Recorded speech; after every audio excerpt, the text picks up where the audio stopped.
Good evening. Ishmael promised you poems in Catalan, Spanish and English. They throw a spanner in the words, you probably guess some from Scotland. And this poem was written in broad Scots, as was spoken in Lowland Scotland in the 1700s. Written by Robert Burns, who was very prolific. He wrote hundreds of poems. I know a lot of you won't know any of them, but one you will know is he wrote Auld Lang Syne, and it's often sung at New Year time, at the end of occasions or anything like that. That's not what I'm going to do. But having seen such a lovely buffet provided there, back in the day when Burns was about, the food that was on offer in Scotland was not great for the common person, different for the lords and what have you, but the common people made use of every last piece of the animal.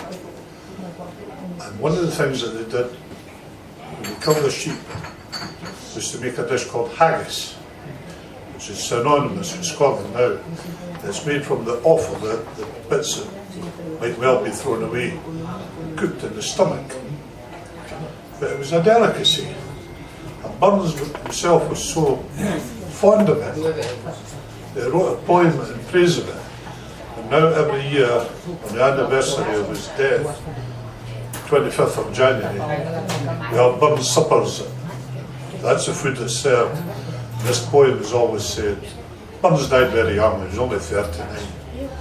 I'm going to give it a bash. It's called To a Haggis. You probably won't understand what I'm saying. If I can help you with any of the words later, please ask me.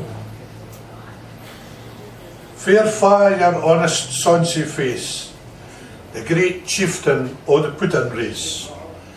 Aboon them all ye tak your place, page, stripe or thirn. Weel are ye worthy o' grace, as lang's my earn. The groaning trencher, there ye fill, your hurdies like a distant hill. Your pin would help to mend a mill in time o' need, while through your pores the juice distills like amber mead. This, imaginary, this knife see rustic labour decked, and cut you up with ready slick, trenching your gushing Montreal's brick like ony ditch. And then, oh what a glorious sight, warm, reeking, rich. Then horn for horn they stretch and strive, gilt at the hindmost on they drive, till all their wheels swalled kites alive are bent like drums. And all good man baseline to rive, be thank it hums. Is there that or is French ragout, or olio that would staw a sou, or fricassee that would make you spew with perfect scunner, would look doon with sneering, scornful view at sick a dinner? Poor devil, see him over his trash, his spindle shank a good whiplash, his knee a knit, through bloody flood and field to dash. Oh, how unfit!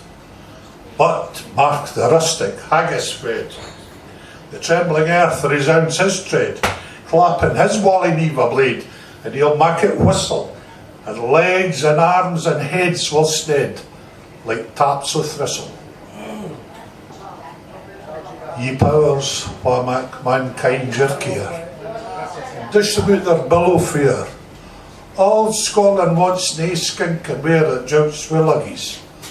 But, if you wish, our grateful prayer, gie her a haggis. Yeah.